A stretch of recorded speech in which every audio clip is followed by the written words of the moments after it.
네, 대림절이라고 하는 절기가 시작되었습니다. 대림절은 이 땅에 예수님께서 오신 것들을 우리가 기념하고요. 또 다시 오실 우리가 주님을 소망하는 그런 기독교의 절기이고요. 이 절기를 시작으로 1년간 교회력의 여러 절기들이 이렇게 시작이 됩니다. 제가 오늘 이렇게 앞에 대림절 초를 이렇게 준비를 했는데요. 대림절이 지난주부터 시작이 되었어요. 그래서 한 주를 시작할 때 이렇게 네.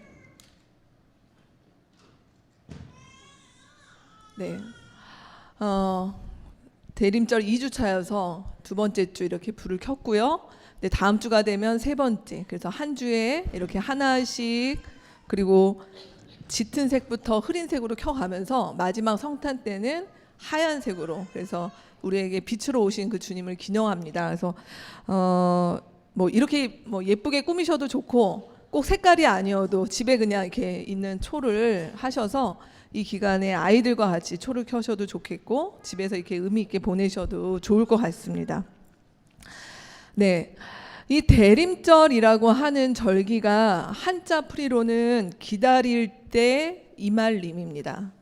네, 그러면 무엇을 기다리고 무엇을 임하기에 우리가 이 계절을 보내야 되는가라는 것들을 우리가 고민할 수밖에 없죠.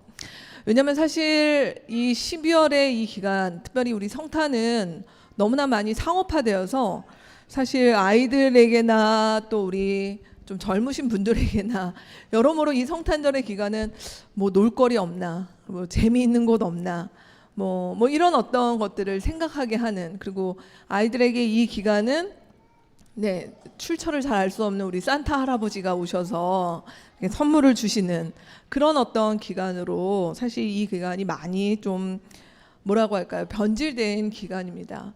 근데 성경에서 또 우리가 오늘 한 달간 같이 볼 말씀에서는 사실 이 기간에 우리의 성탄은 무엇인가를 기다리고 소망하는 가운데 이 기간을 보내야 되는 그런 절기다라고 말씀하고 있습니다. 그래서 오늘 이번 한 달간 우리가 이 계절에 우리가 같이 볼 말씀은 이 겨울에 오신 우리 하나님의 아들을 한 달간 말씀 가운데서 같이 보는 시간이 되었으면 좋겠습니다. 오늘 첫 번째 주인 오늘 저희가 특별히 같이 볼 말씀은 요한복음의 말씀인데요. 이 요한복음의 말씀은 우리 가운데 오신 바로 이 예수님에 대해서 말씀하고 있습니다. 부탁이 한 가지 있는데 저에게 마이크대를 좀 주시면 좋겠습니다. 네, 제 손이 자유로워야 되는데 이러고 있으니까. 네, 요한복음 우리가 오늘 같이 묵상하게 될 요한복음 1장 1절에서 18절 말씀은 요한복음 전체의 서곡과 같은 그런 말씀입니다. 여러분 우리가 뭐 또 취미가 있으신 분들 뮤지컬이나 죄송합니다.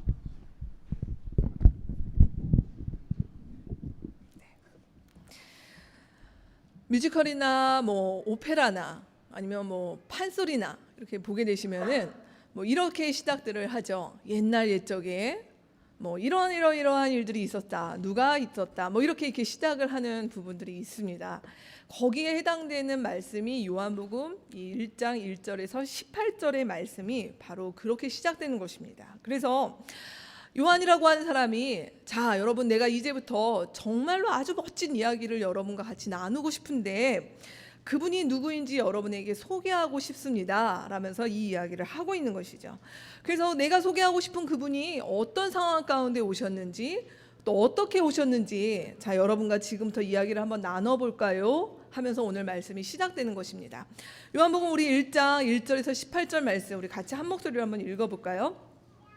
태초에 말씀이 계셨다. 그 말씀은 하나님과 함께 계셨다.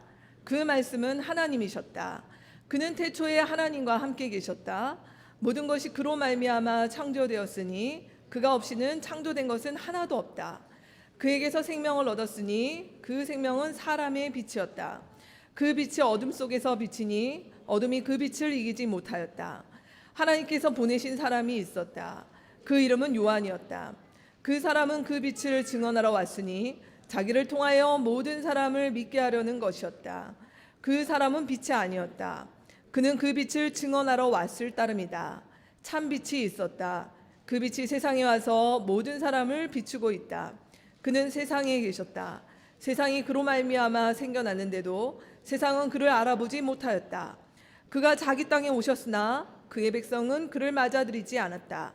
그러나 그를 맞아들인 사람들, 곧 그 이름을 믿는 사람들에게는 하나님의 자녀가 되는 특권을 주셨다. 이들은 혈통에서나 육정에서나 사람의 뜻에서 나지 아니하고 하나님에게서 났다. 그 말씀은 육신이 되어 우리 가운데 사셨다. 우리는 그의 영광을 보았다. 그것은 아버지께서 주신 외아들의 영광이었다.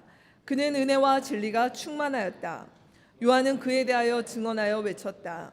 이분이 내가 말씀드린 바로 그분입니다. 내 뒤에 오시는 분이 나보다 앞서신 분이라고 말씀드린 것은 이분을 두고 말한 것입니다. 그분은 사실 나보다 먼저 계신 분이기 때문입니다. 우리는 모두 그의 충만함에서 선물을 받되 은혜에 은혜를 더하여 받았다. 율법은 모세를 통하여 받았고 은혜와 진리는 예수 그리스도로 말미암아 생겨났다. 일찍이 하나님을 본 사람은 아무도 없다. 아버지의 품속에 계신 외아들이신 하나님께서 하나님을 알려주셨다. 네.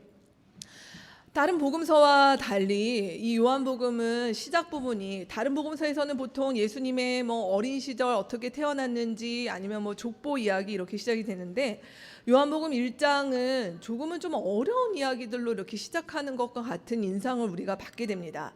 도대체 무슨 일이 있었다는 것인가라는 질문을 하게 되죠. 어떤 일이 있었는가?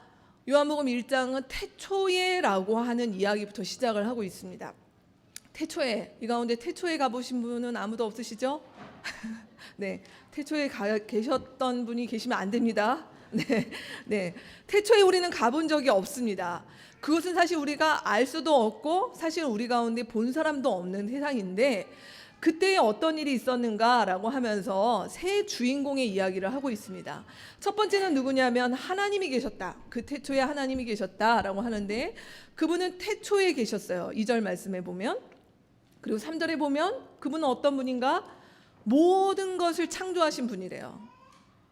그런데 이렇게 태초에 계셨고 모든 것을 창조하신 분인데 18절 말씀에 보면 이분은 눈으로 볼 수가 없대요. 그럼 어쩌란 얘기인가? 이런 의문을 하게 됩니다. 두 번째, 세상이라고 하는 주인공이 나옵니다. 근데 이 주인공은 뭐냐? 3절에 보면 이 세상은 하나님에 의해 창조가 되었다라고 얘기를 합니다. 근데 이 세상이 어찌된 일인지는 모르겠지만 요한복음 오늘 1장에서 말하는 5절 말씀에는 어둠 가운데 놓여 있다. 이건 또 뭐지? 우린 이런 의문을 하게 되죠.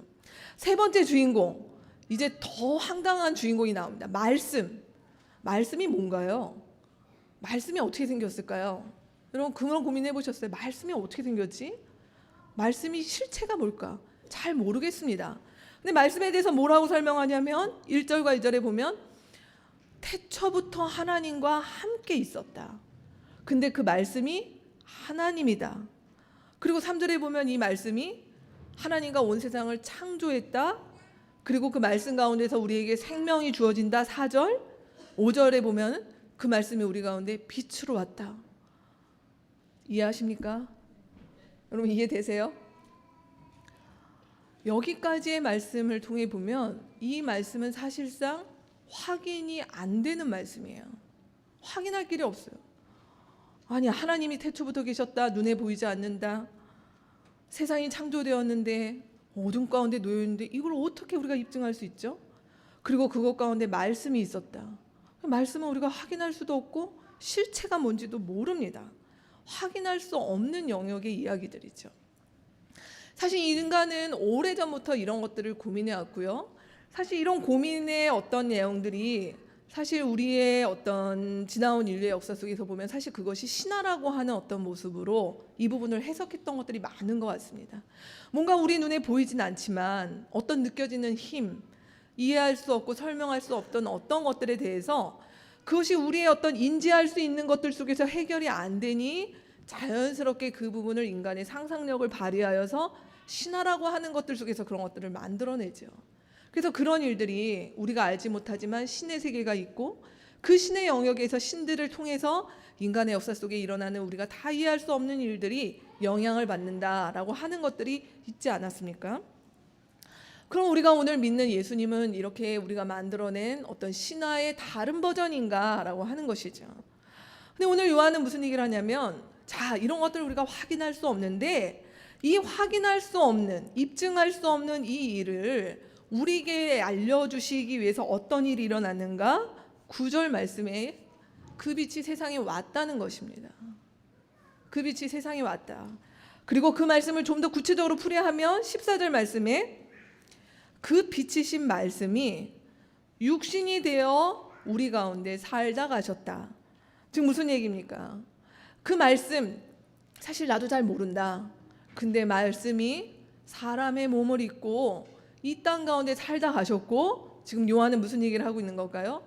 내가 그분과 함께, 그 사람으로 오신 분과 함께 나는 함께 시간을 보냈던 그의 증인이다 라고 지금 이야기를 이렇게 시작하고 있는 말씀인 것입니다.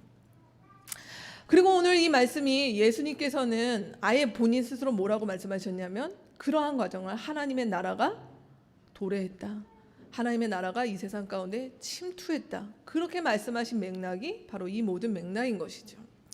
자, 그러면 이렇게 우리가 알 수 없고 확인할 수는 없지만 그 말씀이 육신이 되어 우리 눈에 보이게 이렇게 이 세상 가운데 오셨는데, 그분이 어떤 일을 하셨는가라고 하는 것들을 이제 본격적으로 이야기합니다.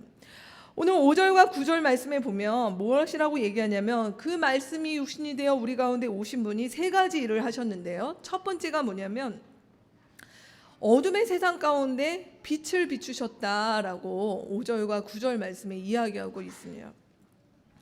사실 이 세상이 어둠 가운데 있을 때, 아니 그냥 어둠이 전부인 세상에게서는 그 어둠이 인지가 안 되죠. 근데 빛이 비추기 시작함으로 어둠이라고 하는 것들이 우리에게 느껴지기 시작을 하는 것입니다.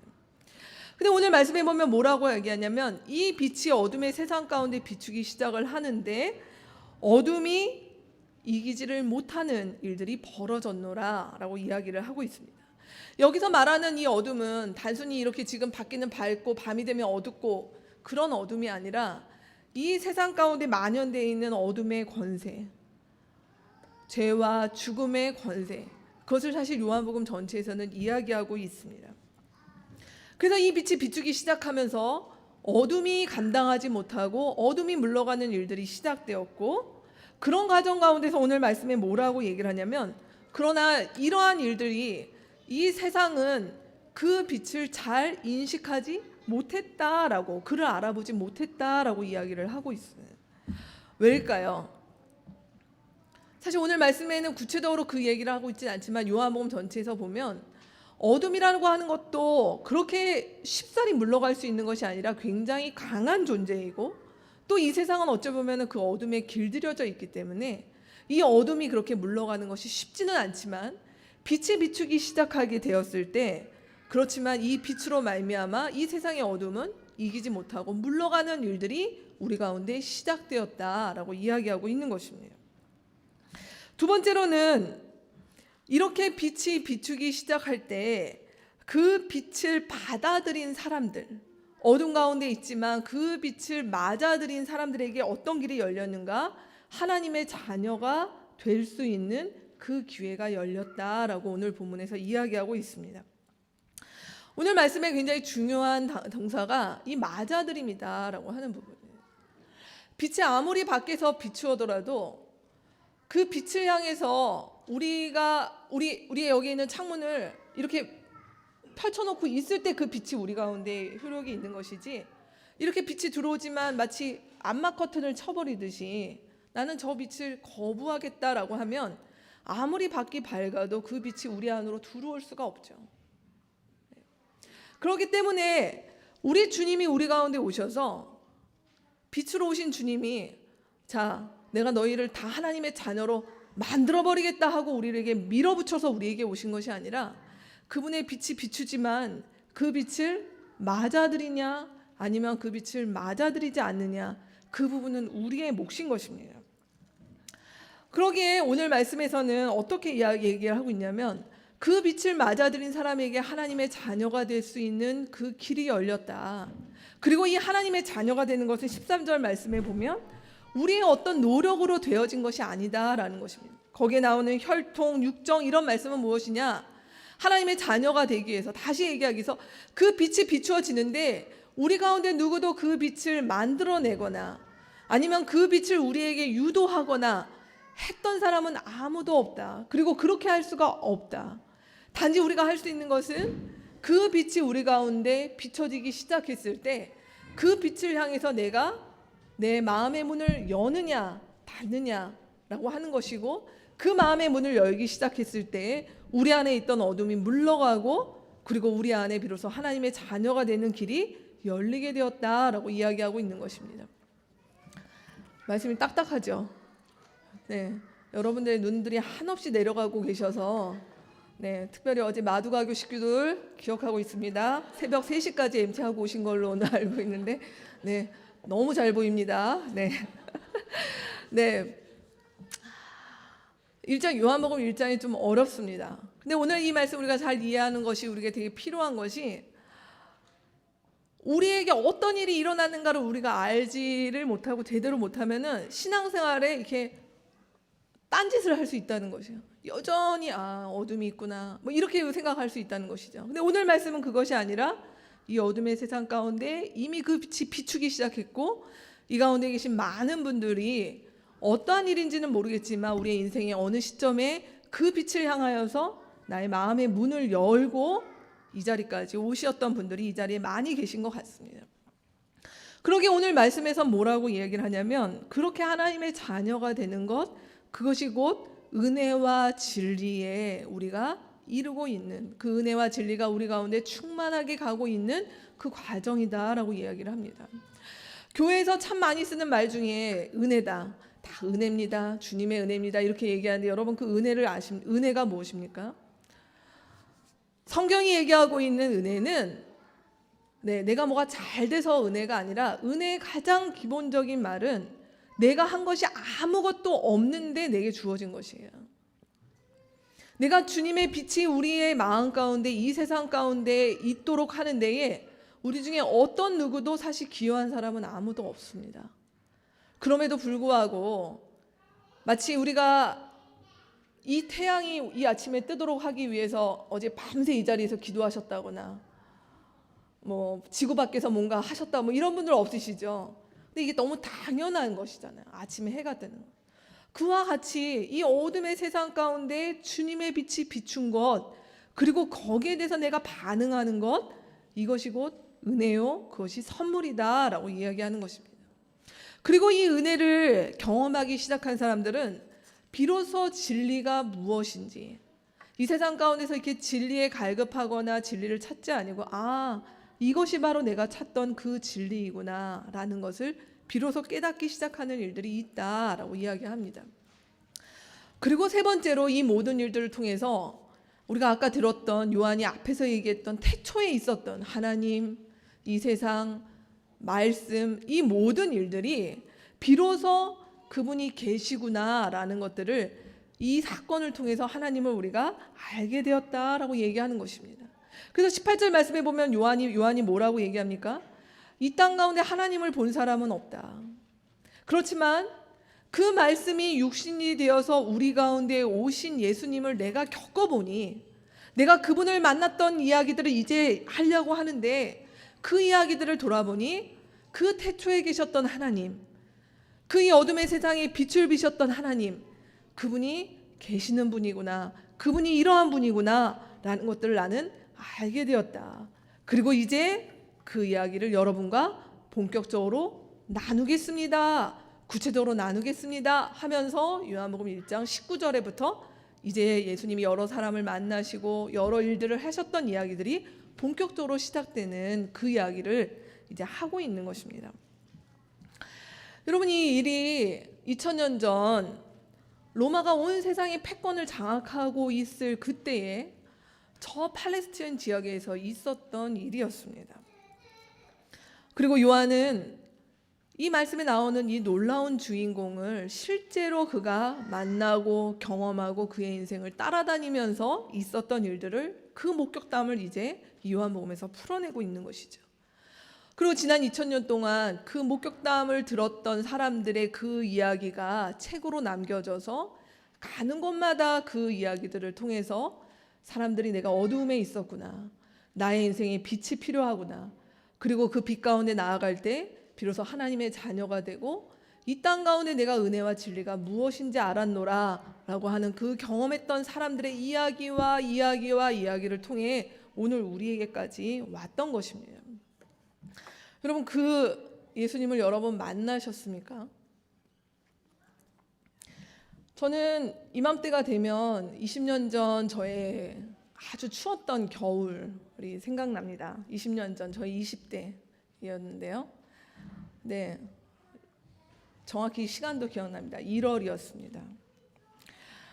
그 20년 전의 1월, 그 겨울은 저에게 겨울이어서 춥기도 했지만 제 인생에 가장 추웠던 시간입니다. 전 아직도 그때 제가 몇몇 약국을 다니면서 수면제를 모아서 죽어야겠다, 네, 그렇게 하고 어느 바닷가에 갔던 그 아침을 잊을 수가 없습니다. 근데 죽을 수가 없더라고요. 죽는 것도 아무나 죽는 것이 아니고 얼마나 많은 용기가 필요한지, 그럴 주제조차 되지 못하는 제 자신이 너무나 비참했습니다. 너무나 내 인생이 어두웠고, 그리고 저는 가끔 그런 말을 들을 때가 있는데 아침에 눈을 뜨는 것이 너무 싫었어요. 네, 아침에 눈을 안 뜨기를, 네, 그냥 여기서 이렇게 정리되기를 바라는 그해 겨울이었습니다. 너무나 어둡고 막막한데 하나님 앞에 나아갈 수가 없었습니다. 저 나름 모태신앙이었습니다. 하나님 앞에 나아갈 수가 없었어요. 부끄럽고 죄송하고 무섭고 그런 시간들 속에 도저히 그럼에도 불구하고 이렇게 살아서는 안 되겠다라는 생각 속에 하나님 앞에 나아갔었습니다.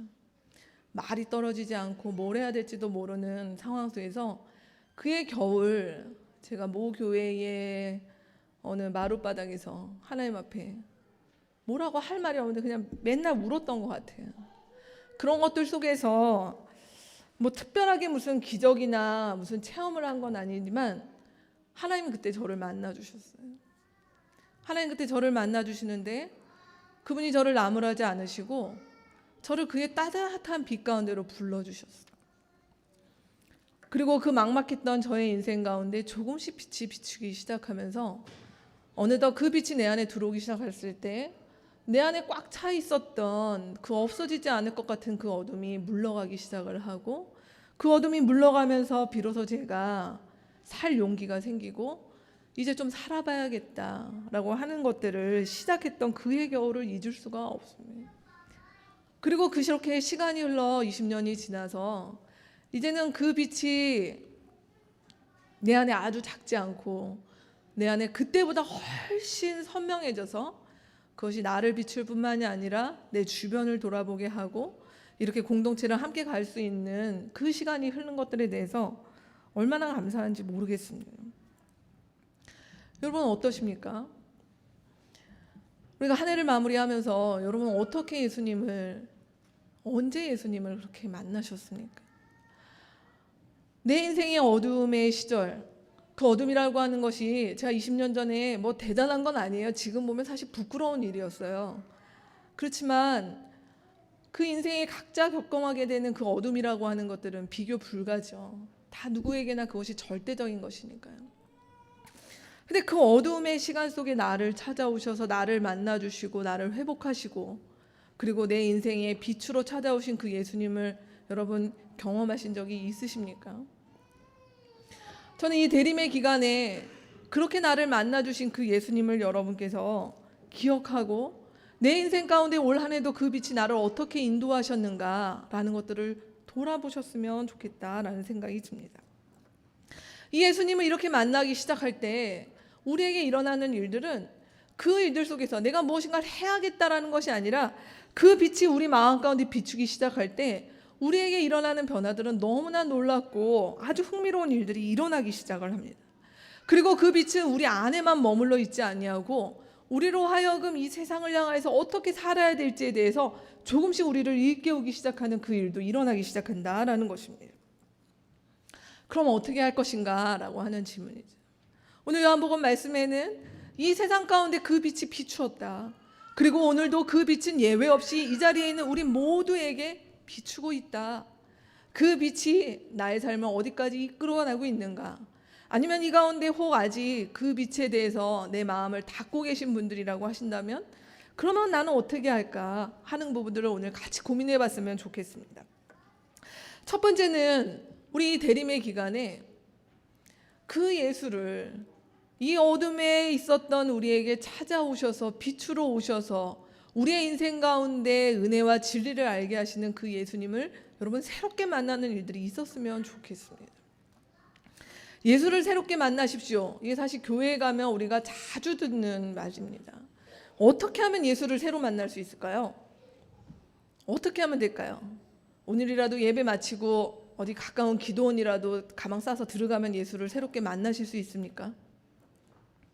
어떻게 예수를 새로 만날까요? 여러분께 오늘 제가 여러분 이번 한 주간 조금 구체적으로 할 수 있는 것들을 조금 알려드릴게요. 우리가 예수님을 새롭게 만나는 것은 우리가 어떤 사람을 만나는 것과 아주 동일합니다. 예수님을 새롭게 만나는데 자 예수님 제가 오늘 예수님 한번 새롭게 만나고자 합니다. 짠하고 나타나 주세요. 예수님 그렇게 하신 거에 별로 반응 안 하세요. 그렇게 반응 안 하세요. 우리가 예수님을 새롭게 만나려면 생각을 하셔야 됩니다. 첫 번째 어떤 생각을 하는가? 예수와 나는 정말 어떤 관계인가? 먼저 이것들을 한번 점검해 보십시오. 그냥 막연하게 내가 교회에서 오랫동안 들었다. 예수님 나의 구세주고 예수님 나를 사랑하시고 이것이 아니라 한번 생각해 보십시오. 예수님과 나는 어떤 관계인가? 만약 이 가운데 나는 아직 예수님을 만나지 못했습니다. 난 예수님이 아직 낯설고 잘 모릅니다. 여러분께 도움을 드릴 수 있습니다. 그렇게 찾는 이시라면 우리 교회에서 오늘부터 시작되는 풍성한 삶의 디딤돌이 있고요. 또 저희 부부가 언제든 그분들과 함께 이야기를 나누고 같이 그 길을 가실 수 있도록 도와드릴 수 있습니다. 그런데 이 가운데 나는 이미 예수님을 언젠가 한번 만났다. 그런데 오늘 나는 어떤 관계인가? 이걸 한번 진단해 보시라는 것이에요. 그리고 어떻게 진단을 내린가? 그냥 막연하게 그냥 좋아져야겠어 이렇게 하지 마시고 구체적인 어떤 관계로 한번 정의를 내려보세요. 예를 들면 친구였는데 요즘 연락이 안 되는 친구다. 네. 뭐 아니면 이렇게요. 분명히 같이 사는 것 같긴 한데 그냥 아침 저녁에만 만난다. 네. 별 중요한 대화 얘기 안 한다. 네. 아니면 뭐 식사 때만 만난다. 네.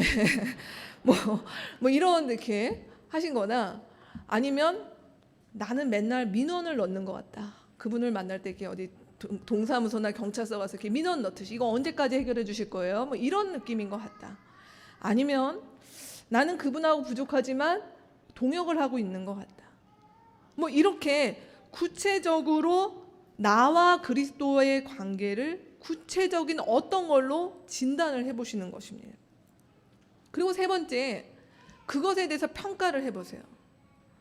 그 관계에 대해서 어떻게 평가를 하냐면 그런 거 하지 마세요. 하나님이 나에게 이런 걸 기뻐하지 않으실 거야 이런 거 말고요.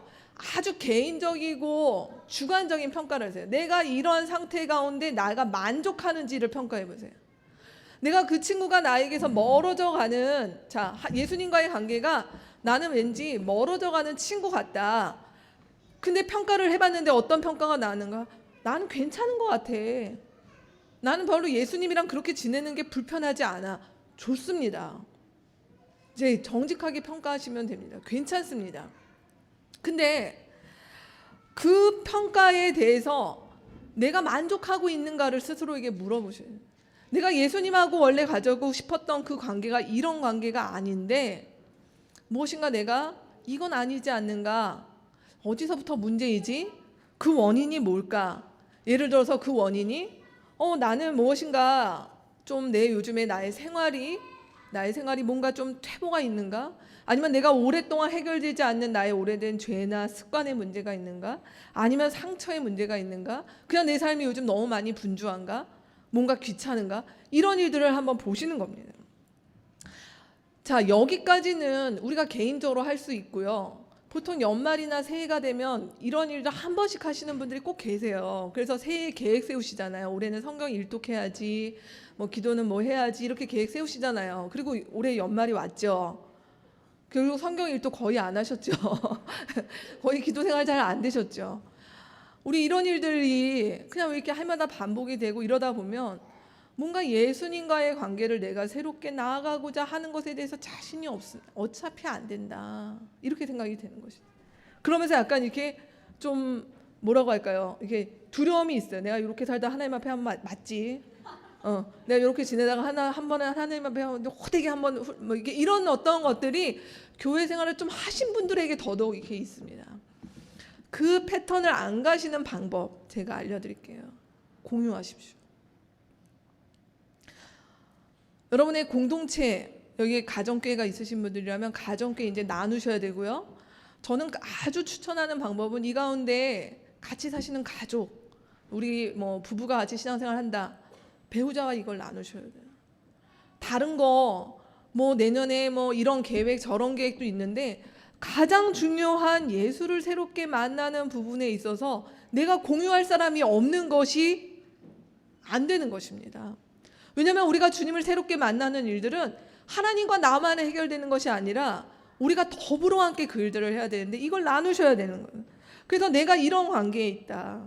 내가 주님과 이런 관계에 있는데 그런 부분에 대해서 공동체의 가족들 속에서 때로는 지지를 받고 때로는 위로를 받고 때로는 어떤 직원을 받고 하는 일들이 우리 가운데 있고 그리고 그러면 우리가 어떻게 할까 하는 일들에 대해서 같이 서로 나누고 교류하고 공유하고 기도하고 하는 일들이 우리 가운데 반드시 있어야 됩니다.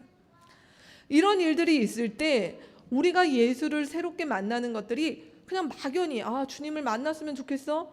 어떻게 해야 될지 모르겠어. 이게 안 되는 과정이다라고 하는 것입니다. 그래서 혹여라도 우리가 주님을 만나는 일을 사랑과의 관계도요. 제가 우리 여기 앞에 우리 유대용 형제 저희 같은 가정교회인데요. 대용 형제가 우리 가교회 이제 막내입니다. 네. 근데 대용 형제랑 제가 알아가는 것도요. 자, 대용아, 내가 오늘 너를 하루에 다 끝나겠어. 너를 다 오늘 하루 만에 다 알아버리겠어. 불가능하죠. 절대 시간이라고 하는 것들이 필요합니다. 근데 왜 우리는 예수님과 만나는 일, 예수님을 새롭게 알아가고 그분과의 관계가 깊어지는 일에 있어서는 왜 요행과 기적을 바라는지 모르겠습니다. 그렇지 않습니다. 우리가 그분과 함께 보내야 되는 어떤 시간, 그분과 함께 보내야 되고 함께 마주대야 되는 것들이 없이 그냥 예수님께서 짠하고 나타나시고 우리 가운데 어느 날 갑자기 성령으로 막 우리를 막 이렇게 하시고 하는 그런 일들은 아주 어쩌다 일어나는 일입니다. 그 어쩌다 일어나는 일에 기대지 마시고 우리가 이 한해 대림절 마무리하는 이때에 나와 주님과의 관계를 점검하고 제가 말씀드렸어요. 나와 주님과의 관계를 매번 불만족이 아니라 그냥 내가 지금 나는 괜찮아 만족해 괜찮다는 것입니다. 근데 그것이 아니다라는 생각이 드시면 가족들과 함께 공동체와 함께 나누는 일들이 있었으면 좋겠습니다. 근데 여기서 한 가지 고민은 과연 예수를 만난 사람들, 예수를 정말 만난 사람들이 그냥 나는 여기가 괜찮아. 그냥 예수님하고 그렇게 가깝지도 그렇게 멀지도 않은 상태에 있는 게 나는 만족스러워. 이게 가능하냐라는 것입니다. 우리 가족들 중에 어제 몇몇 분들 광화문 나가셨는데요. 저는 그 나가신 분들을 볼 때 누가 광화문 나가면 돈을 줍니까? 광화문 나가면 여러분의 경력에 도움이 되십니까? 왜 나가시죠? 왜 나갈까요? 그분들은 왜 나갈까요? 제가 저희 가정교회 식구들도 어제 몇몇 분들이 나가셨는데요. 그런 이야기들을 합니다. 내가 몰랐으면 안 나갔을 텐데 알기 시작하고 보기 시작하기 시작할 때 움직인다는 것이에요. 나갈 수밖에 없어요. 누가 해주지 않아도 나간다라고 하는 것입니다. 예수를 알기 시작하고 예수를 제대로 만나기 시작한 분들에게 일어나는 변화는 뭐냐면 그분이 너무나 우리 가운데 주신 매력과 그분이 우리 가운데 알려주신 것들이 너무 커서 그분을 무엇인가 더 따라가고 싶고 그분을 더 닮고 싶고 그분에 대해서 더 호기심이 생기게 되는 일들이 자연적으로 있다라고 하는 것입니다. 그런데 내가 예수를 새롭게 만나는 일들이 그러기 때문에 해마다 더 깊어지는 일들로 자연스럽게 연결될 수밖에 없다는 것이죠. 저는 지금 나와 예수님과의 관계에 대해서 여러분이 고민해 보시고 스스로에 대해서 진단해 보셨을 때 나는 괜찮아 라고 얘기하는 그 괜찮아가 정말 괜찮은 것인지 그 부분도 한번 질문해 보셨으면 좋겠습니다.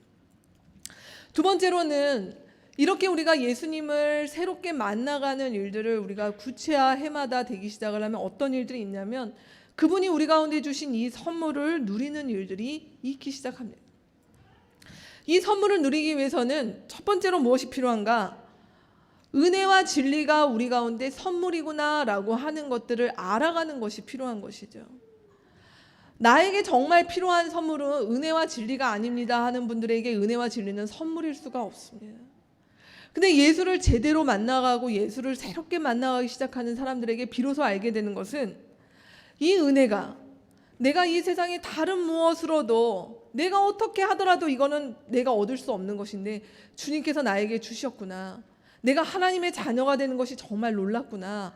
그리고 내가 예수님을 만나기 시작할 때 비로소 진리에 대해서 눈을 뜨기 시작하구나 하는 것들이 보이기 시작할 때 그 은혜와 진리가 우리에게 비로소 선물로서의 의미가 있는 것입니다. 근데 이것이 선물이 아닌 분들에게는 여전히 교회를 다니고 신앙생활을 오래 해도 정말 예수님에게 필요한 것은 저는 은혜와 진리는 필요하지 않고 이런 다른 것들이 필요합니다 라고 얘기할 수 있겠죠. 물론 주님이 다른 것들을 우리 가운데 공급해 주시는 분이기도 하지만 주님이 우리 가운데 알기를 원하시는 것은 정말 우리의 인생 가운데 은혜와 진리가 그분께서 주시는 선물의 가장 큰 것이라는 것들을 우리가 알기를 원하십니다. 그 은혜와 진리가 하나님의 선물임을 알기 시작하는 사람들이 어떤 변화가 있는가, 그것들을 누리는 것이 무엇인가. 오늘 우리의 네 가지 관계, 우리 공동체는 이 네 가지 관계를 항상 중요시합니다. 우리 교회에서는 우리가 신앙생활 하는데 이 네 가지 관계에서 이 은혜와 진리가 누림이 있었으면 좋겠습니다.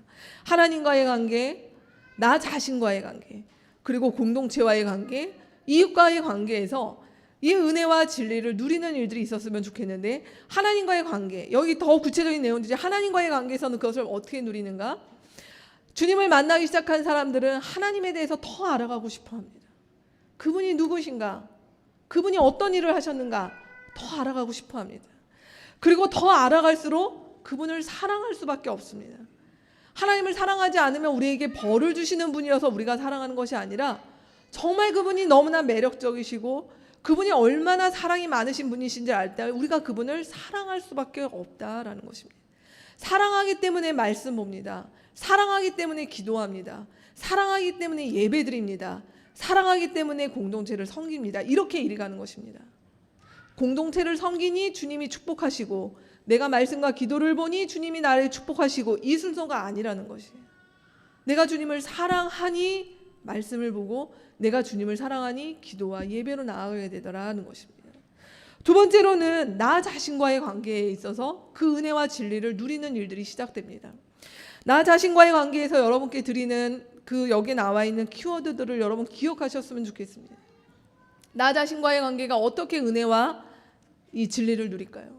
성경이 말하는 것은 예수를 만나기 시작한 사람들에게 변화가 있습니다. 그 변화는 뭐냐면 예수를 만나기 이전과 예수를 만난 이후입니다. 예수를 만나기 이전의 나를 주님을 만난 이후로 우리는 부인하기 시작합니다. 성경이 말하고 있는 자기 부인, 나를 부인한다는 것은 오늘날 교회에 오셔서 우리 가운데 이렇게 기도를 하죠. 하나님, 저는 아직도 제가 죽지 못했습니다. 제 안에 제가 너무 많습니다. 저의 죄성이 아직도 살아있습니다. 이 기도가 반은 맞고 반은 틀린 것이 성경은 무엇이라고 얘기하냐면 우리가 예수님을 만난다고 했을 때 그 예수님을 만났을 때는 우리 안에 이미 예수 그리스도 만나기 전에 이전의 모습들은 그리스도와 함께 죽었다라고 얘기하는 것입니다. 그래서 우리가 자기를 부인한다는 것은 그 예수 그리스도를 만났을 때 내 안에 있었던 것들, 나의 우울함, 나의 죄의 문제, 나의 어떤 상처, 이런 모든 것들이 그리스도와 함께 죽었습니다라고 하는 것들을 고백하는 것이 자기 부인입니다. 그리고 자기 사랑이라는 것은 무엇입니까? 내가 날씬하고 요즘 내가 잘 나가고 우리 집이 잘 돼서 나를 사랑하는 것이 아니라 아무것도 없지만 내 인생을 돌아보니 참 부끄러운 것이 많지만, 저도 아까 말씀드린 것처럼 저의 삶을 돌아보니 좋지만을 했던 것이 아니라 어두운 때도 있었지만, 그러나 주님이 나를 빛 가운데 불러누셔서 나를 그분의 자녀 삼으신 그 나를 사랑하기 시작하는 것이에요. 그 나를. 그래서 세상이 나를 평가하는 그 나가 아니라 주님 안에 있는 그 나, 아무것도 없지만 용납해 주신 그 나를 사랑하는 일들이 나 자신과의 관계에서 일어나는 변화인 것입니다. 그럴 때 우리는 공동체 속에서 우리 가운데 하나님께서 주신 형제와 자매를 사랑할 수 있습니다. 피 한 방울 안 섞인 우리들이지만 그 주님 때문에 우리가 감히 우리 가운데 주어진 사람들을 나의 형제요 자매로 여기고 그들의 필요를 채워주고 함께 아파하고 함께 기뻐하는 일들이 일어납니다. 그리고 나랑 너무나 다르고 나랑 자라온 것 생각하는 것 많은 것들이 다르지만 우리는 서로를 섬길 수 있는 일들이 거기서 일어나는 일들, 이것이 은혜와 진리를 누리는 사람들의 삶의 모습입니다. 그리고 마지막으로 그런 일들이 있을 때 자연스럽게 우리는 이 땅 가운데서 어떤 일이 있는가, 세상 가운데서 그 일을 나에게 행하신 주님에 대해서 다른 사람들에게 소개합니다. 그게 복음 전도입니다. 그리고 그뿐만이 아니라 그 세상 가운데, 이 어두운 세상 가운데 그 빛이 오셔서 하신 일들을 바라보며 이 땅 가운데 있는 그 어둠에 대해서 우리가 저항하며 나아가는 그러한 사회 참여의 일까지 나아갈 수 있는 일, 그것이 이 은혜를 누리는 삶의 모습인 것입니다. 저희 광고 때도 나왔지만 저희가 이 성탄의 이웃과 함께 우리의 이웃을 함께 찾아가는 일, 저는 이 일들이 성탄절 때 하는 이벤트가 아니길 바랍니다. 저희가 지원보육원 우리 이지정 자매님 오래전부터 하고 계셨는데 이 일들에 우리가 지속적으로 같이 하는 사람들이 일어났으면 좋겠습니다. 우리 일산 지역, 특별히 우리 교회 나들터가 있는 대화동 지역에 어려운 이웃들이 있습니다. 1년에 한 번 성탄절에 가서 저희 나들목 일산교회라는 곳에서 왔습니다. 성탄절 따뜻하게 보내세요. 내년에 뵐게요. 이런 게 아니라 지속적으로 우리는 그들에게 갔으면 좋겠습니다. 그래서 나는 도울 수 있는 사람, 당신은 도움을 받는 사람이 아니라 부족하지만 함께 손을 잡고 이웃이 되고 친구가 될 수 있는 그런 교회로 우리가 그렇게 가는 일들이 이 겨울에 있었으면 좋겠습니다. 이제 마지막입니다. 요한복음의 말씀이 오늘 우리 요한복음 1장 좀 딱딱한 이 말씀인데, 요한복음이 여러분 읽으시면 이 서론에 나왔던 이 빛에 대한 이야기가 예수님께서 요한복음 전반에 걸쳐서 이 빛의 이야기를 계속하세요. 그리고 빛으로 사는 것이 무엇인지에 대해서 보여주세요.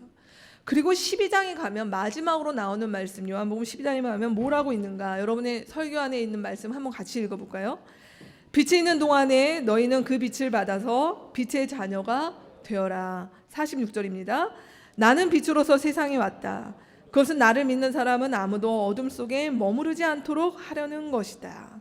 이걸 가리켜 바울 사도는 에베소서에서 뭐라고 얘기하냐, 이건 제가 읽겠습니다. 여러분이 전에는 어두움이었으나, 우리 중 누구도 예외 없습니다. 어두움이었으나 지금은 주님 안에서 빛입니다. 빛의 자녀답게 사십시오. 성경의 복음서 전반, 바울 서신 어디에도 우리에게 빛이 되라고 한 말씀이 없습니다. 우리는 빛이 될 수 없어요. 빛은 주님입니다. 그 빛을 받은 우리는 그 빛을 받은 사람으로 이미 빛이 된 것입니다. 우리가 빛의 자녀로 주께서 부르심을 받았습니다. 이 빛의 자녀로 어떻게 살까요? 오늘 세 가지 여러분께 도전 드리고 싶습니다. 첫 번째는 뭐냐? 우리 주님이 우리에게 오신 것들처럼 우리가 그렇게 가는 것입니다. 예수님이 어두운 세상 가운데 그분이 빛으로 찾아오셨어요. 이제 우리가 빛이죠. 하나님의 자녀로 빛이죠. 여러분 어디에 가 계시겠습니까? 오늘날 교회가 조명가게 같습니다. 빛들이 모여서 서로 반짝거립니다. 아니요. 주님 우리 가운데 어둠을 비추라고 말씀하셨거든요. 그렇기 때문에 우리가 해야 될 일들은 빛의 자녀로 사는 것은 먼저 찾아가는 것입니다. 그 찾아가는 것은 무엇입니까? 화려한 곳, 나를 인정해주고 내가 가면 뭔가 이렇게 좀 있어 보이는 그런 곳에 자주 가지 마시고, 어디 어두운 곳이 없는가, 이것은 뭔가 내가 이렇게 범죄를 하려고 이렇게 가는 그런 것이 아니라 느껴지셔야 돼요. 아, 이것은 아니구나, 이 어두운 것이구나, 이건 빛이 아니구나, 이런 것들이 이제 보여지기 시작하셔야 된다는 것입니다. 왜냐하면 내가 빛이 되기 시작할 때 비로소 그 일들이 보이기 시작하는 것이죠. 그래서 우리가 이 세상을 바꾸는 것도 중요하지만 그 일도 우리가 나아가야겠지만, 아주 작은 일, 우리 골목, 우리 아파트, 내가 살고 있는 동네부터 생각해 보세요. 우리 아이를 보내는 어린이집, 유치원, 우리 회사, 내가 일하는 일터, 이곳 가운데 있는 어두움에 대해서 여러분 그 감수성을 키우셨으면 좋겠습니다. 이 어둠들이 보여야 되는 거죠. 왜냐하면 내가 빛이기 때문이에요. 내가 어둠일수록 어둠을 잘 못 느껴요. 그냥 같이 묻어가죠. 별로 고민 안 하게 됩니다. 근데 그리스도의 빛이 내 안에 들어오기 시작할 때 어떤 일들이 있는가? 불편해져요. 이건 아닌 것 같아요. 제가 이 얘기를 드리는 것을 가는 곳마다 여러분이 불평불만하고 민원 넣는 사람이 되라, 그 얘기하는 게 아닙니다. 우리가 비치기 시작할 때 이 빛이 아닌 것들에 대해서 부대껴움을 느끼는 것이 그리스도인들의 마땅한 태도예요. 이것이 우리가 첫 번째 해야 되는 빛의 자녀로서 우리가 하는 것입니다. 보여야 되는 것입니다. 그것에 대해서 침묵하거나 아우 나 바빠, 내가 요즘에 그런 거 신경 쓸 데 없어, 이것이 아니라 이게 왜 이런가?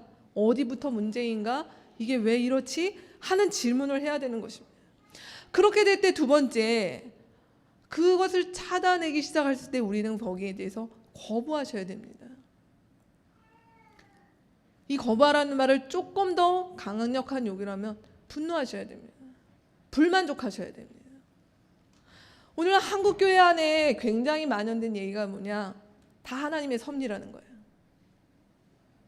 올바르지 않아도, 문제가 있어도 무엇이라고 얘기해요? 다 주님이 알아서 하신다. 다 주님의 뜻 가운데 있다. 기다리면 된다. 그리스도인들은 기도하며 기다리면 된다 라고 말하는 것입니다. 저는 맞습니다. 우린 기다려요. 기다리고 우리가 기도 속에서 침묵하며 해야 될 지점이 분명히 맞습니다. 근데 우린 또 한 가지 알아야 됩니다. 주님 우리를 빛으로 부르셨고 그 어두움의 일에 대해서 주님이 오셔서 저항하셨습니다. 여러분, 요한복음의 이야기들을 이번 주에 한번 읽어보십시오. 예수님께서 그 당시에 종교 권력자들에 대해서 순응하지 않으셨어요. 예수님께서 그 당시에 통치자였던 헤롯을 향해서 저 여우라고 얘기하셨어요. 아닌 건 아니라고 얘기하신 거예요. 문제 있다고 얘기하신 거예요.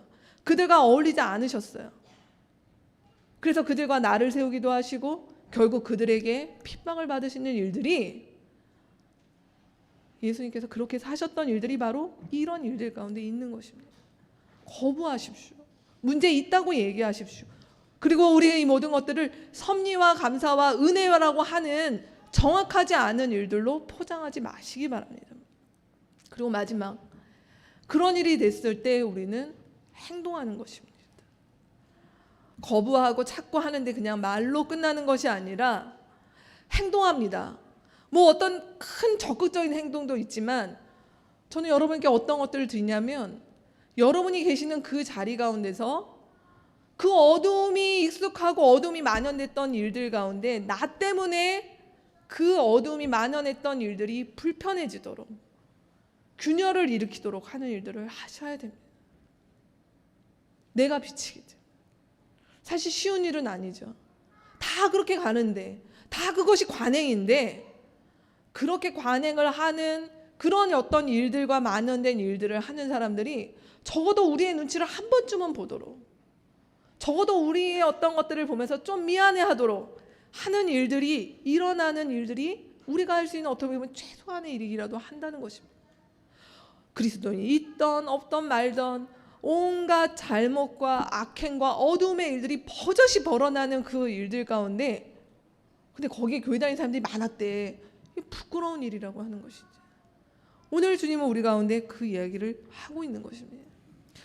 그리고 저는 이런 일들이 가능하려면, 우리 공동체 지난 한 달간 같이 나눴던 말씀인데요, 이렇게 어떤 목소리를 내고 싶어도 두려워서, 잘릴까봐, 뭐 이런 어떤 일들이, 우리의 현실적인 걱정들이 있지 않습니까?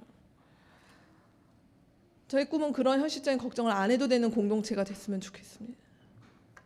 그런 일이 있을 때 어둠에 대해서 저항하고 어둠에 대해서 뭐라고 하는 일들을 앞장서서 했을 때 뒷감당해주는 공동체가 저희였으면 좋겠습니다. 그런 일들이 일어나는 일들을 좀 기대해 봅니다. 오늘 말씀 우리 가운데 여기까지 이렇게 보았습니다. 여러분, 이번 한 주간 대림절 2주차입니다. 이제 우리가 2주 후에 지나면 예수의 성탄을 우리가 같이 기념하는 성탄절을 보낼 텐데요. 이 기간 동안 이번 한 주간 여러분, 제가 마지막에 드린 3가지 한번 이번 주에 해보시겠습니까? 이번 주에 한 번 하루 이상은 여러분이 이렇게 집에 양초를 하나 한번 켜시고 주님을 생각하는 시간을 이번 주에 한 번 이상 꼭 가져주셨으면 좋겠습니다. 정말요. 그냥 분주하게 지내지 마시고 또 늘 스마트폰과 밀린 드라마와 이런 것들 가운데 하지 마시고 정말 생각을 하시는 예수님과 나와의 관계를 정말 고민해보는 시간을 이 대림절의 이 기간만이라도 진지하게 한번 가져보셨으면 좋겠습니다. 그리고 여기에 제가 짧은 기도문을 드렸습니다. 한번 같이 읽어볼까요? 빛으로 찾아오신 주님, 이 대림의 기간에 당신의 은혜와 진리로 저를 충만하게 채워주십시오 하면서 하나님께 기도하시고 또 뭐 말씀을 읽으셔도 좋고 작은 목소리로 찬양을 하셔도 좋겠습니다. 그리고 이번 한 주간 한번 내가 빛의 자녀로서 한번 좀 살아보자. 구체적인 것들을 해보시는 거예요. 나의 가족, 공동체, 내가 아는 사람, 또 내가 모르는 사람들. 예, 뭐 성탄 카드를 미리 한 장 지금 보내셔도 좋겠습니다. 그동안 연락이 뜸했던 사람한테 전화 한 통 하셔도 좋겠습니다. 뭐 양가 부모님 댁에 가서 집안일을 해드려도 좋겠습니다. 뭐 어쨌든 이런 일들 가운데 이번 주에 막연하게 그냥 지내지 마시고 구체적으로 내가 이번 주 이런 일을 한번 해보자 하는 것들을 이번 주에 한번 해보셨으면 좋겠습니다. 말씀을 정리하죠. 오늘 주님 우리 가운데 뭐라고 말씀하시는가? 어두움의 세상이다. 언젠가는 빛이 올 것이다 라고 얘기하지 않으셨다는 것입니다. 이 세상의 어두움은 이미 끝났다. 종말을 고하고 빛이 시작되었다. 성경이 말하고 있는 종말은 저 언젠가 세상 끝날에 일어나는 그때가 종말이 아니라 이미 예수께서 이 땅에 오셔서 어둠을 향하여 빛을 발휘하시며 그 어둠이 끝났노라라고 선포하신 그때가 종말이 이미 시작된 것입니다. 그리고 우리는 그 종말을 살아가고 있는 것이죠.